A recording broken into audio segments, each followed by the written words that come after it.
अपने चैनल पे आपका स्वागत है। आज हम आए हैं नाड़ी वैद्य कायाकल्प और बात कर रहे हैं वैद्य सत्य प्रकाश आर्य जी के साथ, जिन्होंने बहुत मुश्किल से हमें टाइम दिया है।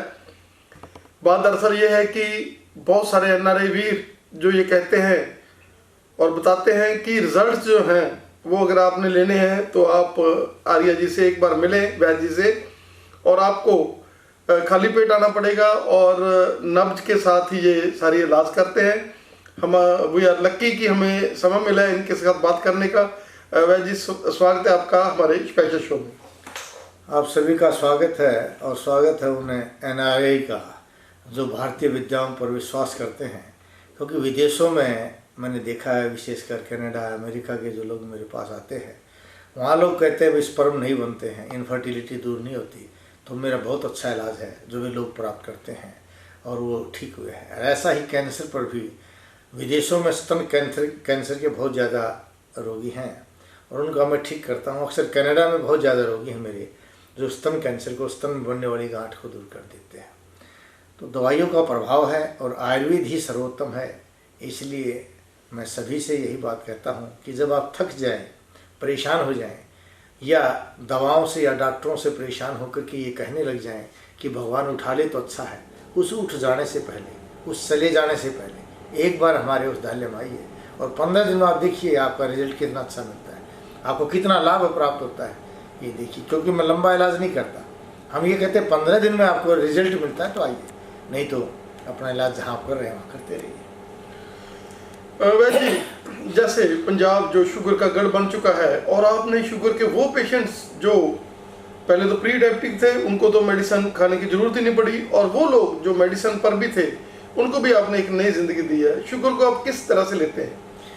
क्योंकि आयुर्वेद कहता है कि शुगर का कारण, एलोपैथी तो कहता है भाई आपकी जो बीटा सेल्स हैं वो काम नहीं करते पैनक्रियाज में और इंसुलिन नहीं बनाते, इसलिए शुगर होता है। लेकिन आयुर्वेद कहता है बीटा सेल्स क्यों काम नहीं करता, पैनक्रियाज ने क्यों काम नहीं किया, आयुर्वेद उस पर काम करता है। इसलिए वो कहता है अति स्निग्धात है, शीत उष्ण अकर्म शिवनाथ, अति संताप क्रोध शोक तथा दिवा स्वप्नात् दिवा भुंजात। दिन के सोने से, दिन के खाने से, ज़्यादा चिंता करने से, तली हुई चीज़ों का ज़्यादा प्रयोग करने से और ठंडे के साथ गर्म का प्रयोग करने से शरीर में शुगर रोग पैदा होता है। और पंजाब में तो आप जानते हैं सभी के बच्चे, परिवार, रिश्तेदार कहीं के विदेशों में होते हैं, इसलिए उनको चिंता भी ज़्यादा रहती है। तो एक तो कारण चिंता का है, शुगर बन जाता है। दूसरा, वे आदमी खाने पीने में मस्त रहते हैं, खूब मसाले डालते हैं, तरी बनाते हैं खूब, तो तली हुई चीज़ें जो अति स्निग्धात है वो भी एक कारण बनता है। फिर खा पी करके मस्त रहते हैं, दोपहर का सोना और दोपहर का खाना भी उनका रहता है, ये भी बीमारी पैदा करता है। ठंडे के साथ जो गर्म का प्रयोग किया जा रहा है, ये सभी शुगर का कारण है।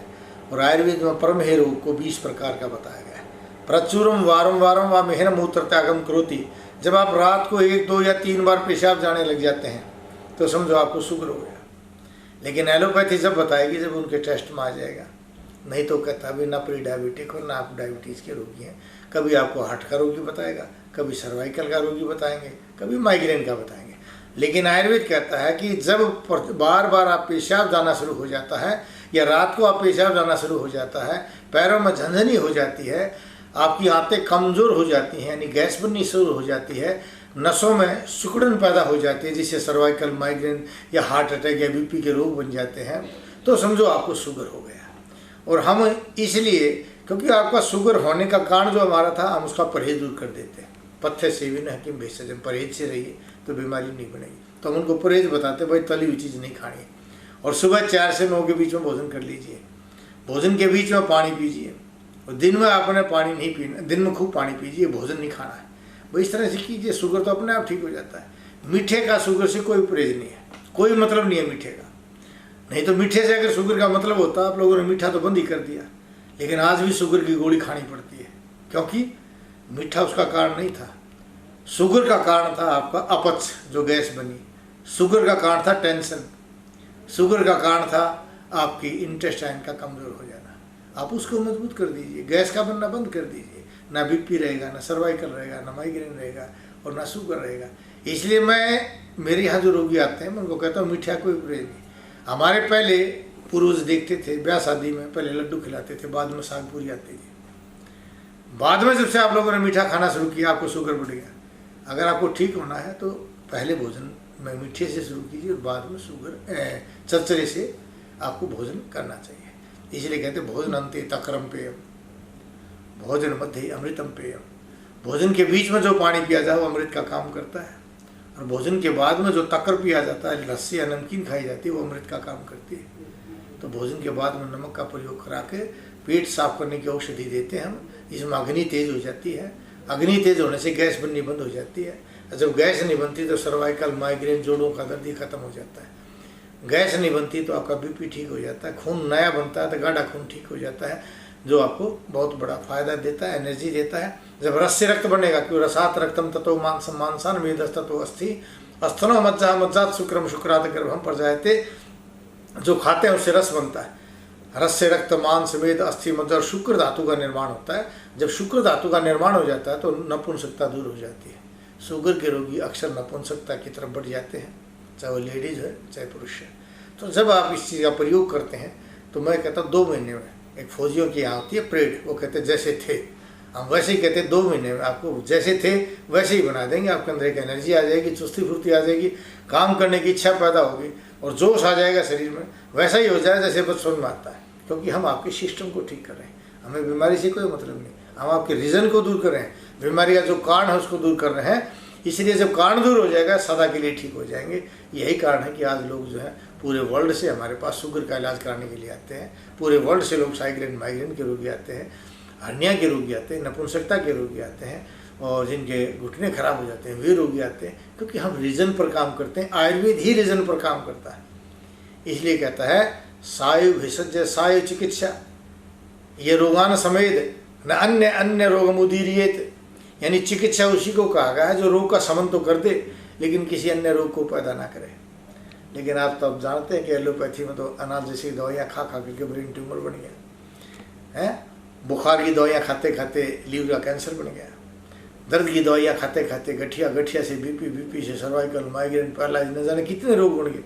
एक रोग को लेके चले जाओ हजारों रोग बन जाएंगे, लेकिन आयुर्वेद में एक बीमारी लेगा ना हजारों बीमारी जो बनने वाली है ना की वो भी खत्म हो जाएंगी। क्योंकि हम आपके रीजन को ठीक करते हैं, हम आपकी आँख पर काम करते हैं, पेट को साफ करते हैं, अग्नि को तेज करते हैं, अंगों को मजबूत कर देते हैं। शरीर का जो अंग कमज़ोर हो गया, चाहे वो आँख है आपकी, चाहे आपके कान है, चाहे आपकी नर्व सिस्टम है, चाहे आपकी हड्डियाँ हैं या मसल्स हैं, या लीवर किडनी, कई बार डॉक्टर कह देते हैं ना जी किडनी काम नहीं कर रही, हार्ट काम नहीं कर रहा है, लीवर काम नहीं कर रहा है।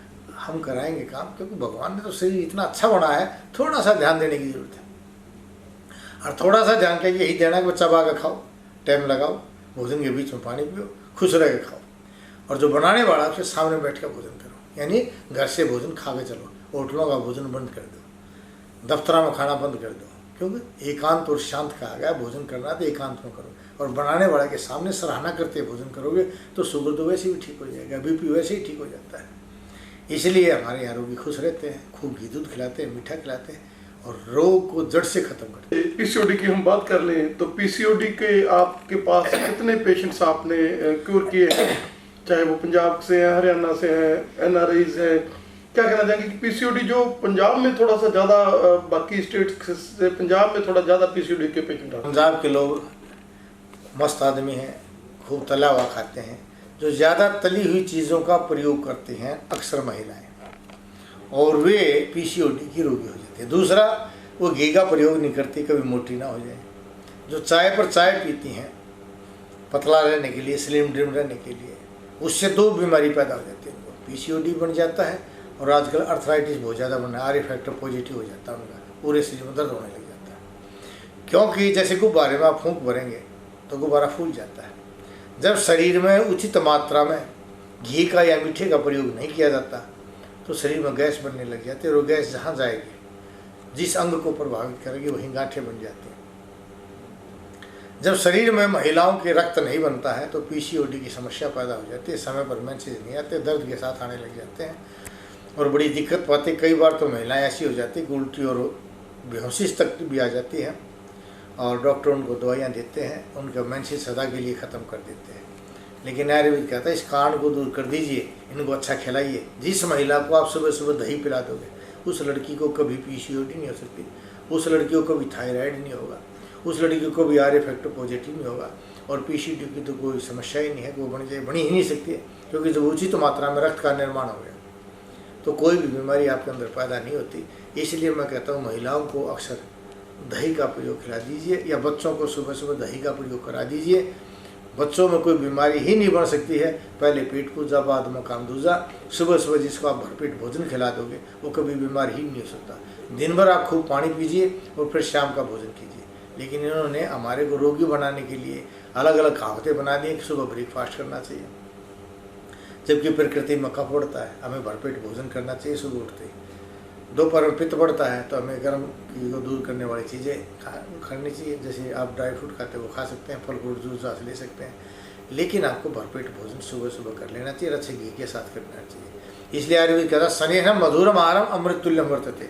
जिस भोजन में घी होता है, मीठा होता है, उसको अमृत कहा गया। जब से आप लोगों ने घी, दूध, मीठा छोड़ दिया, चाय, कॉफ़ी, अंडा, मांस, मछली खाना शुरू कर दिया, तब से आप रोगी बनते चले गए। लोग कहते हैं जी घी से मोटा होता है, लेकिन हमारे पास तो 99% महिलाएं कहती हैं मैं तो घी खाती है नहीं, मेरा तो पानी भी लग रहा है। कोई भी ऐसा मोटापे का रोगी देख लो जो घी खा कर मोटा है, वो सूखे भूखे रहते हैं, वो पानी पी के ही मोटे हो रहे हैं, क्योंकि उन्होंने अपना सिस्टम खराब कर लिया। आप अपने सिस्टम को ठीक कीजिए, छक के घी खाइए। घी खाने से कभी मोटापा नहीं आता और पीसीओडी नहीं बनती, और यहाँ तक कि स्तन कैंसर भी घी खा करके ठीक हो जाता है। तो इसलिए घी को खाइए, घी अमृत है, खाइए घी से, नहीं तो जाइए जी से। भूखा रह ले तो अच्छा है, लेकिन आप लोगों को पता नहीं कहाँ से एक मन में बातें बाहर दी गई हैं, मन में घुसा दी गई हैं बातें कि घी खाओगे तो मोटे हो जाएंगे। मैं आपसे एक बात पूछना चाहता हूँ। पहले भारतवर्ष के अंदर गरीब से गरीब परिवार में जब बच्चा पैदा होता था, उस जच्चा को कम से कम 10 किलो घी एक आदमी खिला देता था। गरीब से गरीब परिवार खिलाता था। वो कभी व्यायाम नहीं करती थी, क्योंकि घी जो है एक ऐसी चीज़ है जो लेटे लेटे हजम हो जाएगा, जिसके लिए कोई व्यायाम करने की जरूरत नहीं होती है। आपने घी तो बंद कर दिया जो आपको लेटे लेटे भी हजम हो सकता है, लेकिन ड्राई फ्रूट खाने शुरू कर दिए। 2 बादाम हजम करने के लिए 400 दंड मारी जाती हैं। जब 2 बादाम हजम होते हैं, आपने घी बंद कर दिया, रुपया बादाम खा गए। कहाँ की आपकी है सोच है? कैसे आप ठीक रहेंगे? ठीक रहना है तो आयुर्वेद को अपनाइए। ठीक रहना है कोई आपको नहीं बताओ तो हमारे पास आ जाइए। हमारे पास भी नहीं आ सकते तो महर्षि चरक की पुस्तक आती है चरक संहिता, उसको गूगल पर भी देख लीजिए, किताब मिल जाएगी आपको, उसमें पढ़ के देख लीजिए। चरक संहिता में जो बातें लिखी हैं, हमारा जो शास्त्रीय ग्रंथ, उसकी बात मैं बात करता हूँ, मैं बाहर की बात नहीं कर रहा। मेरे यहाँ कोई औषधि पेटेंट नहीं है, सब शास्त्रीय योग हैं जो शास्त्रों में लिखे हैं, जो हमारे ऋषि मुनियों ने हमारे लिए बताए थे। हम बनाते हैं क्योंकि हम उन्हीं तरीके से बनाते हैं जिस तरह से वो प्रभाव डालेगी। आपने सुना होगा एक उदाहरण कि च्यवन ऋषि बूढ़े हो गए थे, उसके लिए च्यवनप्राश का निर्माण किया था अश्विनी कुमारों ने। वो बूढ़ा था, जवान हो गया, लेकिन आज आप च्यवनप्राश खा गए, खांसी भी नहीं जाती है। वजह क्या है कि बनाने का तरीका गलत है, हम उसी ढंग से बनाते हैं। अब वैक्सीनेशन का प्रयोग करते हैं, बच्चों को वैक्सीन लगाते हैं। यहाँ सुवर्ण प्राशन क्रिया होती थी भारत में, आज भी हम सुवर्ण प्राशन कराते हैं, शुक्ल पक्ष मनाते हैं। आप सुवर्ण प्राशन कराइए, बच्चों को वैक्सीनेशन की जरूरत नहीं पड़ेगी। और आप देखिए उनके तो साइड इफेक्ट हैं, लेकिन हमारे सुवर्ण प्राशन का कोई साइड इफेक्ट नहीं है आयुर्वेद में। आप वो कराइए, आपका बच्चा बुद्धिमान भी बनेगा, तगड़ा भी बनेगा, रोग नहीं आ सकते हैं, लंबा तगड़ा जाएगा, चश्मे भी नहीं चढ़ते। सुवर्ण प्राशन ऐसी क्रिया है। अगर इन चीज़ों को आप जानना चाहते हैं ना, तो जो नंबर देख रहे हैं किसी भी नंबर पर कॉन्टैक्ट कर लिए।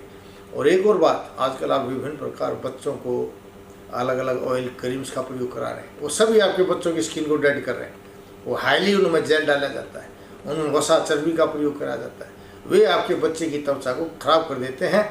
इसलिए आज अक्सर लोग, मैं बच्चों में बीमारियां देखता हूं, बड़ों में बीमारियां देख रहे हैं, सोराइसिस पैदा हो रहा है। ये सोराइसिस उसी का कारण जो बहुत ज़्यादा शैम्पूज का प्रयोग कर रहे हैं, जो बहुत ज़्यादा क्रीम्स का प्रयोग कर रहे हैं। अपने बच्चों को नहला दिला के जो क्रीम लगा रहे हैं, बड़ा गलत है। इसके लिए हमने एक नारियल का, नेचुरल नारियल का एक तेल बनाया।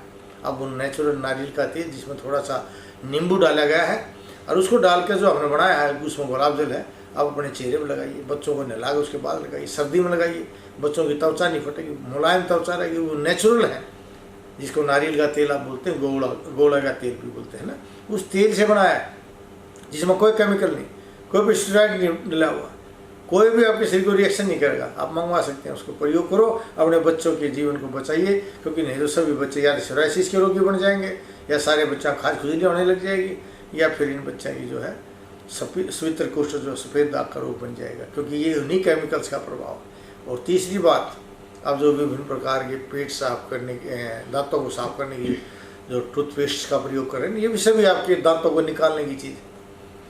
इस पेस्ट में जो मीठा डाला गया है ना, ये सैक्रिन होती है जो आपके अंदर शुगर पैदा करती है। सबसे बड़ा कारण ये भी आपका, आप सुबह सुबह जो है पेस्ट करना बंद कर दो, मंजन का प्रयोग करो। ऐसे मंजन लो जिसमें नमक पड़ा हो, मीठा नहीं होना चाहिए। अपने आप खुद भी बना लो, किक्कर की लकड़ी आती है उसको जला लीजिए, जो बादाम खाओ हाँ बादाम के छिलके ने जला लीजिए, और आखटा अरख जिसको बोला मदार, इनको तीनों को बराबर मात्रा में फूंक कर सेंधा नमक मिला लो। अरे सेंधा नमक का मंजन करके देखो, दांत हिलते भी जम जाएंगे आपके, दांता में पायरी आ रहा है वो ठीक हो जाएगा। लेकिन इन एलोपैथी वालों के द्वारा, इस मार्केटिंग सिस्टम के द्वारा जो दी गई टूथपेस्ट वगैरह पेस्टें हैं जिनका मंजन आप कर रहे हो, उनको जो मिठास है उसके कारण शुगर से बचना है तो आप मंजनों का प्रयोग कर दो। और आप नहीं जानते बनाना तो हमारे पास मंगा लो, हमारा मंजन प्रयोग करके देखो, पायरियां ठीक कर देंगे। दांतों से खून आ रहा है वो ठीक हो जाएगा, दांत हिल रहे हैं जम जाएंगे, और आगे दांत नहीं निकलेंगे, नहीं तो उससे सारे दांत निकलते चले जाएंगे। ठीक रहना सीखो, आयुर्वेद को जानो, क्योंकि आयुर्वेद ही जीवन है, सबसे प्राचीनतम विद्या है। विदेशियों ने सिर्फ अपना कारोबार बढ़ाने के लिए और भारतीयों को बीमार बनाने के लिए अपने कुछ WHO के द्वारा हमारे ऊपर फार्मूले थोप दिए, उनका प्रचार किया गया, प्रसार किया गया। आज देखो कितना बड़ा फ्रॉड आपके साथ हो रहा है, हर एक बच्चे को थायराइड हो रहा है। क्यों हो रहा है? क्योंकि बाजार का जो आप नमक प्रयोग कर रहे हैं ना, इसमें जो दवाई डाली गई वो थायराइड पैदा कर रही है। इस थायराइड से ना आप लंबे हो रहे, आपके कद छोटे होते जा रहे हैं। तो आप सेंधा नमक का प्रयोग करो, जिसको लाहौरी नमक कहते हैं। उस लाहौरी नमक को पहले प्रयोग करा करते हैं, सेंधा नमक जिसको कहते हैं।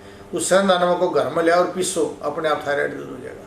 फिर भी थायराइड के रोगी हो आप, तो सुबह सुबह जो है धनिया रात में भिगो दो, सुबह उठते धनिया के पानी को और एक पौरवे जितना अनार का छिलका खा लो, थायराइड सदा के लिए ठीक हो जाएगा। डॉक्टर का सारी जिंदगी दवाई खानी पड़ेगी, हम सिर्फ 2 महीने थायराइड की दवाई खिलाते हैं, सदा के लिए ठीक कर देंगे। और प्रयोग करके देखो, हमारी दवाई खाओगे तो थायराइड के साथ साथ जोड़ों का दर्द भी दूर होगा, ताकत भी आओगी, एनर्जी भी आओगी, भूख भी लगेगी। समझे कि नहीं यार, थायराइड तो ठीक हो जाएगा सदा के लिए, क्योंकि हम आपके रीजन को दूर कर रहे हैं। आप ये बाजार के नमक बंद करके सेंधा नमक लाओ, उसको अपने आप कूटो और कूट के इस नमक का प्रयोग करो।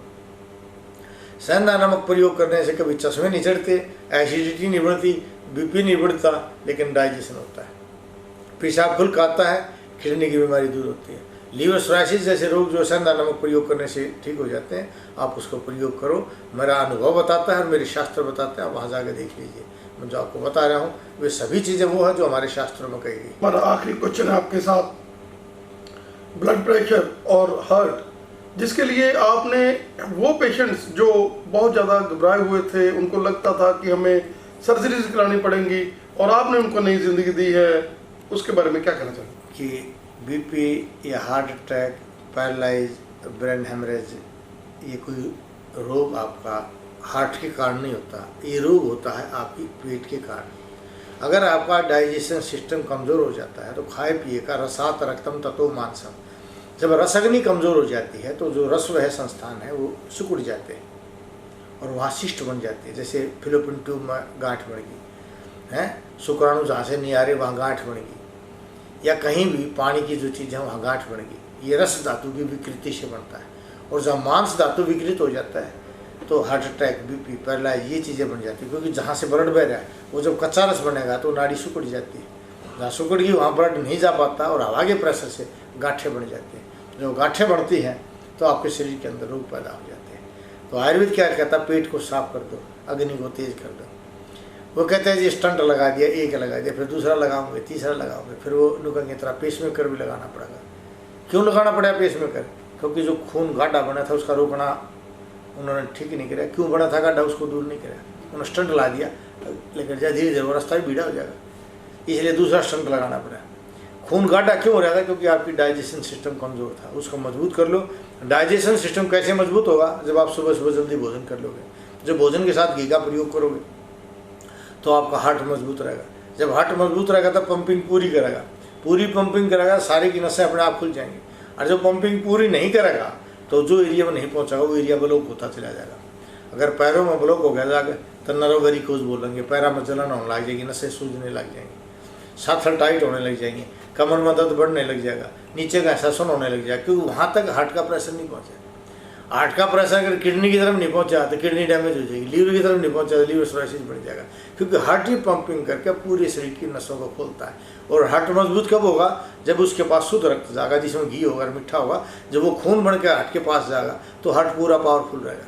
और हार्ट पूरा पंपिंग करेगा तो बीमारी नहीं हो सकती, कि नस नहीं रुक सकती। इसलिए हम तो साधारण सा तरीका भाई, पेट साफ कर दें, अग्नि को तेज कर दें, कच्चे रस को बनना बंद कर देते हैं, कच्चा खून बनना बंद कर देते हैं, जब आपका सही सिस्टम बनेगा। क्योंकि इसलिए आयुर्वेद कहता है सर्वेषाम रोगाणाम निदानम कुपिता हमला तत्प्रकोपश्य उपरोक्तम विविध अहितकारी भोजन। विविध प्रकार के अहितकारी भोजन करने से जो शरीर में मल दूषित हो जाते हैं, वो दूषित मल ही आपके रोगों का कारण है। और मल दूषित खाओगे, जब आंत में मल रुक जाएगा तो पेट की बीमारी होगी। जब स्वेद बहतन तरीका है जो उसका मल रुक गया तो आपके त्वचा की बीमारी पैदा होगी, खाज खुजली सोराइसिस है, ये रोग पैदा हो जाएंगे। और मूत्र व संस्थान में अगर मल रुक गया तो आपका प्रोस्टेट बढ़ जाएगा, यूटीआई हो जाएगा, है, बच्चादानी गांठें हो जाएंगी, बच्चादानी में कैंसर हो जाएगा, या यूरिनरी ट्रैक्ट में कैंसर बढ़ जाएगा। ये सब बीमारियाँ, क्योंकि मल जो है आपको बाहर नहीं निकले। इसलिए मल को बाहर निकालो। और मल कब निकलेगा? जब आपके बीज भोजन के अंदर चिकनाई होगी, स्निग्धता होगी। स्निग्धता किसे बनानी है? घी से। जब वो लिक्विड होगा, अच्छा पानी पियो। इसलिए कहते हैं भोजन मध्य अमृतम वारी, भोजन अंते विस्पर्धम, भोजन आदि रोग कारण। अगर भोजन के तुरंत पहले आप पानी पीते हो तो बीमारी पैदा करता है, भोजन के अंत में पानी पीते हो तो जहर का काम करता है, भोजन के बीच में जो पानी पिया जाता है अमृत का काम करता है। लेकिन कैसे पीना चाहिए? मुहुर्मुहुः वारम वारम व जिह्वा प्रक्षालनम कृत्वा भोजनम कृतव्यम। बार बार जिह्वा को धोते हुए, मुख को साफ करते हुए घूंट घूंट करके पानी पीना चाहिए। इस तरह से अगर भोजन में पानी पियोगे, भोजन के साथ पानी पियोगे तो कभी बीपी नहीं होगा, पथरियाँ नहीं बनेंगी। और शुगर तो हम जड़ से ख़त्म करें भाई। और आपके हार्ट, लीवर, सोराइसिस, लीवर का जो ये सभी चीज़ें, क्योंकि ये सहज रोग है। हम अपनी व्यवस्था को ठीक कर लें, खाने के सिस्टम को ठीक कर लें, बीमारी पैदा ही नहीं हो सकती है। और जो भी बीमारी है तो नाम धरे गए हैं, पेट है सबकी जड़, पेट को ठीक कर दो। पेट ठीक, आँत ठीक तो दांत ठीक, दांत ठीक तो सारा सिस्टम ठीक है। और ये अलगे तो सारा शरीर अलग है भाई। और ये चीज़ शिफ्ट करानी है, आपसे नहीं होती तो हमारे उस दाल में आ जाओ, 15 दिन में रिजल्ट देखो। चाहे सर्वाइकल है, माइग्रेन है, बीपी है, एसिडिटी है, या आपका शुगर है, कैंसर है, HIV के मैं भी कहते हैं भाई तेरा दवाई काम नहीं कर रही, तो हमारे पास आ जाइए, 15 दिन में जो है CD4 बढ़ा देंगे। आपको ये लगता है भाई दवा, कैंसर की दवाइयाँ काम नहीं करी, हमारे आ जाओ, 15 दिन में आपको लगे हाँ डॉक्टर ने कह दिया तो शरीर में पावर है, आपको कीमत दे सकते हैं तो आ जाओ। और नहीं तो हमारे दवाइयों के खाने के बाद दोबारा कैंसर नहीं बढ़ता। अंग्रेजी दवाई भी खा लो, हमारी भी खा लो, हमारा तो भोजन है। इस भोजन के साथ किसी भी पैथी का प्रयोग करो, कोई साइड इफेक्ट नहीं, कोई रिएक्शन नहीं। लेकिन बार खा कर देखो, वो भोजन, वो औषधि खा के देखो जो आपको ठीक कर सकती है। ये तो आपने बहुत खा ली जिससे बीमारी बढ़ने लगी।